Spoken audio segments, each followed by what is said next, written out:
Assalamualaikum warahmatullahi wabarakatuh. Selamat sore sahabat Bawaslu semuanya. Berjumpa lagi di Ngabuburit Pengawasan Serawung Ramadan Bawaslu Kota Semarang. Nah, kali ini berjumpa lagi dengan saya Vika yang akan memandu podcast pada hari ini. Tentunya saya tidak sendiri, saya bersama sosok yang sudah malang melintang di dunia kepemiluan, sudah sangat terkenal. Beliau juga seorang akademisi mungkin praktisi pemilu juga kemudian banyak pemikirannya yang sudah dipakai dalam tata kelola pemilu di Indonesia. Siapa lagi kalau bukan Bapak Dr. Nur Hidayat Sardini, SOS SH MSc. Selamat sore Bapak. Sore Vika. Apa kabar Bapak? Bagaimana kabarnya Alhamdulillah. ini? Alhamdulillah. Puasa ini juga lancar Pak? lancar. Oke. Enggak lemes. Enggak lemes sama sekali ya Pak ya? Semangat karena terus ya. memang spiritnya kuat untuk beribadah ya. Oke siap Pak. Hari ini kita ngobrol-ngobrol santai Boleh. saja ya Pak ya, jangan Tapi cukup serius-serius. panggil saya NHS saja ya. NHS saja Pak. Iya. Oke, Pak NHS mungkin ya Pak ya, karena kan saya menghormati Bapak sebagai. Wah, ya. Oke siap Pak. Hari ini kita akan membahas dengan tema meneguhkan tata kelola pemilu, menguatkan kepercayaan publik. Oke. Kalau bicara tentang tata kelola pemilu, sebenarnya kan pemilu itu kan bukan hanya bicara soal prosedur atau tahapan, tapi keseluruhan ya Pak ya, Yeah. seluruh proses bagaimana proses ini diawasi dengan berintegritas, kemudian bagaimana bisa dilakukan secara transparan, kemudian bagaimana cara untuk Bawaslu ini meningkatkan kepercayaan publik. Nah, untuk memulai diskusi pada kali ini Pak, saya ingin menanyakan kepada Bapak, dalam perspektif tata kelola pemilu sendiri Pak, seberapa sentral sih Pak posisi Bawaslu ini pengawasan dalam memastikan integritas pemilu itu sendiri? Oke, thank you ya, Vic. Secara pemilu Indonesia itu dimulai ya, saya mengambil saja setelah jatuhnya kekuasaan Orde Baru, pemilu pertama kita tahun 99. Pemilu yang sebenarnya juga pemilu uji coba. Saya menyebutnya sebagai pemilu eksperimen. Nah, saat pemilu eksperimen itu kita tidak punya pengalaman yang cukup memadai, karena pemilu-pemilu kita pada masa sebelumnya, pada 7 kali pemilu Orde Baru sama sekali berbeda. Bukan hanya pewaktuannya, tahapan-tahapannya, penyelenggarannya, asasnya, kepesertaannya, keterlibatan pemerintah dalam penyelenggaraan pemilu, juga posisi pengawas pemilu, dan seterusnya, itu berbeda. Kendatipun sebenarnya itu sebagai modal awal pengalaman dari kita untuk menapaki pada jenjang berikutnya. Nah, yang kedua, pemilu tahun 2004. Pemilu yang juga saya menyebutnya pemilu eksperimen yang kedua demokrasi elektoral kita setelah pemilu pertama tadi. Di pemilu ini agak khas karena kita menambah jenis pemilu baru, ialah pemilu presiden dan wakil presiden. Dulu presiden dan wakil presiden dipilih oleh MPR RI, model electoral college di Amerika. Nah, kedua ada pemilu DPD, pemilu untuk memilih anggota DPD, yang formatnya tentu saja hampir sama dengan pemilu legislatif pada umumnya. Nah, kemudian format penyelenggaranya juga sangat berbeda. Jika kita mengenal ada 3 jenis penyelenggara pemilu, model pemerintahan itu adalah pada masa Orde Baru, kemudian model campuran pada pemilu tahun 99, sedangkan kemudian di pemilu 2004 itu pemilu dengan model penyelenggara independen, karena kemudian KPU sebagaimana maksud Undang-Undang Dasar ketentuan pasal 22E itu dilepaskan dari keterlibatan pemerintah. Pemerintah murni fasilitator, fasilitasi dan fungsi administrasi saja.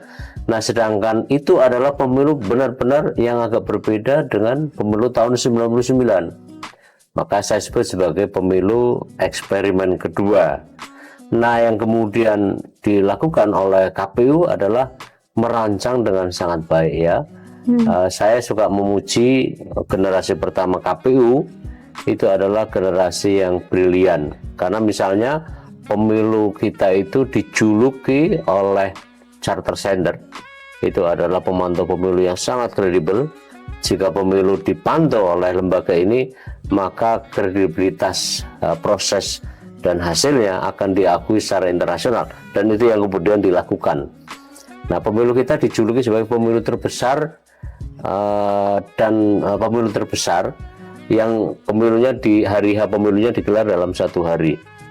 Pemilu paling besar sebenarnya India, karena misalnya ada 800 juta pemilih. Anda bayangkan 800 juta pemilih, tapi pemilunya bertahap, tidak seperti kita pemilu yang one day election, pemilu yang dalam satu hari, dan itu bisa diselenggarakan dalam situasi Indonesia sedang menuju transisi dari negara yang baru saja lepas dari otoritarianisme menuju ke demokrasi yang kita sebut sebagai masa-masa reformasi, dan kita berhasil.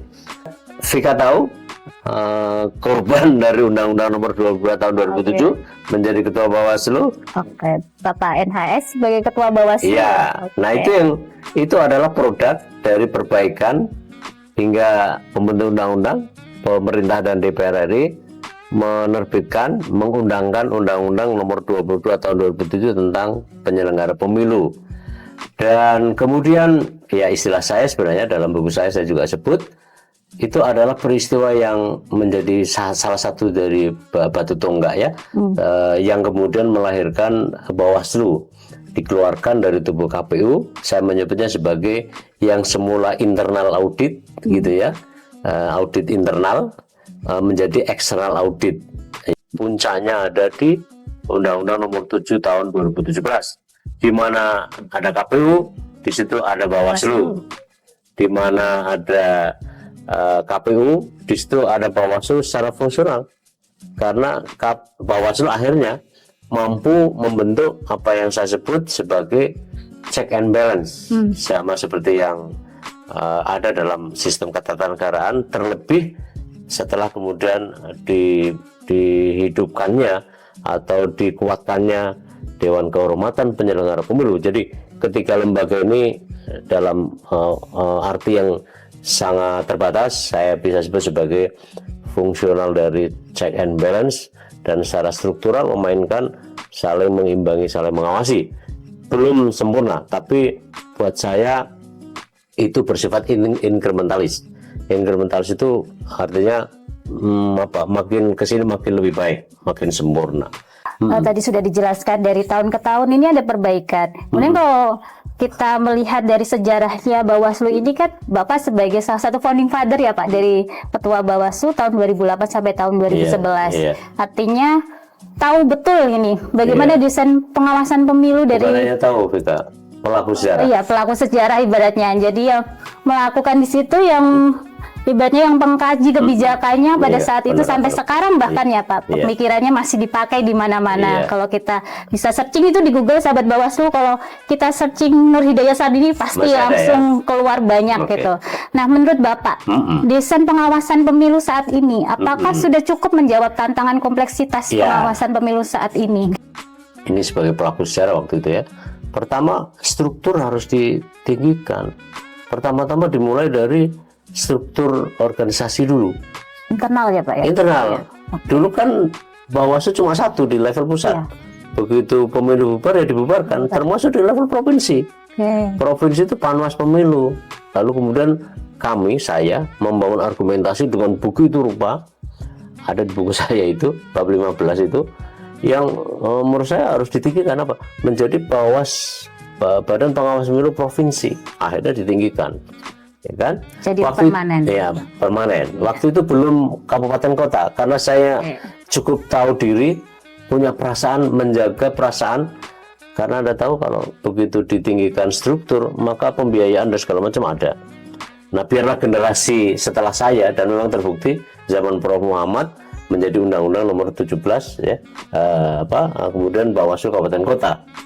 Nah, yang kedua, Sekretaris Jenderal, eselonnya harus tinggi dong, masa eselon 2, lalu kemudian jadi sekjen sekarang, lalu penguatan di kelurahan, ya, kemudian di PTPS dan seterusnya, itu yang kemudian makin kuat, ya kan? Nah, pada saat bersamaan juga kita harus perbaiki mekanisme kerja, strukturnya oke, fungsionalnya oke. Lalu akhirnya lah seperti sekarang ini ya Pak ya, perlu satu lagi ialah di zaman Prof. Muhammad itu yang kemudian ditinggikan ya, menyempurnakan dari milestone menjadi milestone keempat. Nah, saya kira penting itu supaya jajaran pengawas pemilu tahu sejarah, karena ini soal yang berkaitan dengan historical background itu akan mempengaruhi terhadap spiritnya. Karena kita harus tahu yang namanya pengawas pemilu agak beda dengan KPU. Bolehlah kalau saya menyebut ya tanpa mengecilkan makna, kalau cara pandangnya Bawaslu pengawas pemilu tidak tahu secara normatif, itu nggak mungkin akan efektif pengawasan pemilu. Kalau tidak ada perjuangan pada masa kami meletakkan fondasinya, saya kira spirit itu yang kuat. Tapi kalau tidak punya spirit, nggak mungkin. Saya kira agak berbeda dengan KPU. Jajaran pengawas itu harus memiliki tingginya spirit, dan itu penting sekali. Spiritualitas itu, semangat itu tanpa pantang menyerah. Kalau dongkro normatif, nggak mungkin Bawaslu bisa seperti sekarang. Serius itu. Artinya spiritnya harus berkali-kali lipat di atas ya Pak ya, untuk jajaran pengawas ini ya, Pak. Gitu ya. Artinya untuk menguatkan posisi pengawas pemilu, artinya kan harus lebih tinggi dari jajaran penyelenggara ya Pak, karena kita harus lebih teliti, lebih jeli dalam memahami dugaan pelanggaran pemilu. Nah, ini mumpung Ramadan nih Pak. Mantap. Karena mumpung Ramadan sambil ngabuburit pengawasan, karena judulnya acara kali ini kan ngabuburit pengawasan. Jadi kita nyerempet-nyerempet sedikit, ada ayat Al-Quran, di mana kan di Ali Imran ayat 104 itu disebutkan bahwa ada amanah dari amar ma'ruf nahi mungkar. Bahwa artinya untuk menguatkan peran pengawas pemilu ini kan Bawaslu tidak bisa bekerja sendiri, butuh partisipasi gitu. Artinya butuh partisipasi dari semua unsur masyarakat. Nah, bagaimana sih Pak caranya supaya masyarakat ini tidak hanya dijadikan sebagai objek saja dalam pengawasan, tapi juga menjadi subjek gitu. Pertama-tama kita harus meyakini ya, senyambang di bulan Ramadan ini, dan bulan Ramadan itu masa-masa yang saya ingat ya, di tahun-tahun kami membangun Bawaslu itu bersama anggota dan jajaran sekretariat pengawas yang lain, itu keinginan yang begitu kuat, spirit. Saya sendiri misalnya berpikiran bahwa pengawas itu kan bagian dari upaya untuk memilih pemimpin. Pemimpin apa yang ideal, tentu juga ada sumbangannya dari pengawasan pemilu, juga bersama KPU kan. Nah, KPU melakukan apa, menggariskan apa sebagai administrator utama pemilu, dan Bawaslu harus mengimbangi itu. Elemen yang paling kunci dari itu adalah integritas, ya, kemandirian, dan juga cara kerja yang kredibel. Kalau cara kerja yang kredibel, maka hasilnya akan kredibel juga. Maka ya harus dipastikan bahwa semua orang di KPU dan juga Bawaslu orang-orang yang terbaik, yang kalau bahasa tingginya adalah orang yang sudah tuntas dengan dirinya sendiri. Ya, dia tidak punya maksud lain kecuali ingin menegakkan aturan. Nah, amar ma'ruf nahi mungkar secara sempit saya akan manai begitu, dan memang itu yang selalu paling kurang saya yang kami pegang, sehingga ya pemilu tidak sempurna, hasil Bawaslu juga tidak sempurna, sama juga lembaga-lembaga lain. Tapi sekurang-kurangnya produk dari itu kan kita bisa lihat sekarang, yang plus dan minusnya bisa dirasakan, walaupun tentu saja setiap zaman juga berubah ya. Ada zaman yang masih pro kepada kebaikan, dan ada masa yang kadang-kadang mengabaikan terhadap aturan. Nah, yang itu tuh ya publik yang juga bisa menilai. Tapi bagaimana menempatkan gitu ya elemen masyarakat?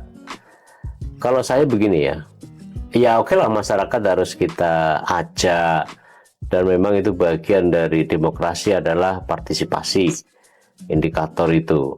Nah, karena itulah memang Bawaslu, jajaran Bawaslu se-Indonesia misalnya harus juga pintar-pintar dalam menggagas gitu ya, menggandeng mereka. Mereka jangan hanya kita gandeng pada saat kita butuh, misalnya menjelang hari H baru kita libatkan. Tapi misalnya dalam situasi pasca pemilu ya, pemilu itu kan ada 3 ya bagiannya, pre-election period, election dan post-election period. Itu maka harus dirancang supaya keterlibatan post-election itu juga memadai, supaya tidak juga merasa kalau dibutuhkan baru dipanggil. Nggak, jangan begitu. Maka diajak ngabuburit bareng, mendiskusikan kerangka civic education, photos education gitu ya kepada mereka. Nah, mereka akan otomatis biasanya akan, kalau dihargai, akan menjadi subjek, tidak sekedar objek. Oke, berarti boleh ya Pak, masyarakat itu diajak ngabuburit pengawasan, contohnya kayak puasa ini diajak diskusi bareng sebelum buka puasa gitu kan ya Pak. Pak Waktu diundang lah secara luring kan. Oke, baiklah. Karena memang saat ini Bawaslu kan ada pencegahan, pengawasan, dan penindakan, dan itu kebetulan kalau kita memahami ayat Al-Quran ini sejalan ya Pak, karena di situ hendaklah ada orang di antara kamu segolongan orang yang menyuruh kepada kebajikan, kemudian menyuruh berbuat yang makruh dan mencegah dari yang mungkar. Mereka itulah orang-orang yang beruntung. Berarti kan sejalan dengan Ali Imran ini ya Pak. Secara spirit, fungsi pengawasan yaitu mengajak kepada kebaikan supaya para pemimpin di seluruh level, kan ada 2 ya tipe penyelenggara negara atau pejabat publik. Yang pertama adalah elected official, ialah para pejabat hasil pemilu, presiden, wakil presiden, gubernur, wakil gubernur, bupati, wakil bupati, wali kota, wakil wali kota, lalu ada anggota DPR RI, DPD RI, DPRD provinsi dan kabupaten kota. Nah, yang kedua adalah appointed official, mereka yang ditunjuk oleh elected official, Panglima TNI, Kapolri, KPU, Bawaslu, DKPP, ya kan, dan seterusnya, kita bisa perpanjang itu. Nah, kita berurusannya dalam kaitan ini adalah elected official. Di elected official ya, yang kita itu jelas menghimbau kepada mereka untuk taat pada aturan, pada prosedur, pada syarat dan ketentuan yang telah digariskan oleh konstitusi maupun undang-undang. Nah, kita sebatas itu. Kita kan nggak mengawasi Kapolri kan, tidak mengawasi Panglima TNI dan seterusnya. Walaupun mandat undang-undang boleh kita itu memberi masukan, mengkritik juga boleh. Tapi senyampang lagi jadi penyelenggara pemilu nggak usah ngeritik gitu, karena nggak pas, karena ada kode etik tertentu ya. Nah, karena itu konteks amar ma'ruf nahi munkar itu relevan kalau kita melakukan itu. Sedangkan mencegah dari kemungkaran itu juga bagian dari upaya, karena penanganan pelanggaran satu diantara adalah pencegahan ya.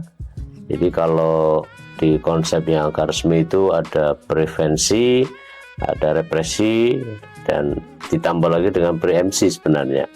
Itu yang menjadi skema upaya mencegah. Sekaligus juga sekaligus juga adalah penindakan. Karena sebenarnya saya tidak bisa membedakan antara penindakan dengan pencegahan. Karena dua-duanya itu harus dimaknai secara simultan, harus dibaca dalam satu tarikan nafas. Karena di dalam penindakan tersimpan juga pencegahan, dalam rangka pencegahan juga tersimpan penindakan, yang dua-duanya harus dibaca secara utuh gitu ya Pak, secara utuh, satu tarikan nafas, tidak bisa dipisahkan. Cara untuk memisahkan itu akan justru melemahkan. Tapi itu pendapat saya yang tidak selalu sama dengan pendapat resmi Bawaslu. Pada zaman kami dua-duanya, bahkan ketiganya, satu tarikan nafas. Prevensi, pengawasan, prevensi, kemudian represi, penindakan, dan preempsi. Itu malah lebih komplit. Tapi pilihan, itu kan pilihan, dan pilihan kan tergantung banyak hal. Gitu, Vic. Ini kalau kita nanti teruskan kayaknya episodenya bakal panjang sekali ya Pak ya. Nah, ini pertanyaan terakhir Pak. Apa pesan Bapak kepada jajaran pengawas, mungkin bisa masyarakat umum, sahabat Bawaslu yang di rumah, supaya spiritnya ini tidak luntur-luntur untuk menjaga integritas pemilu. Dan bisa ke sahabat Bawaslu di sana, Pak. Oke,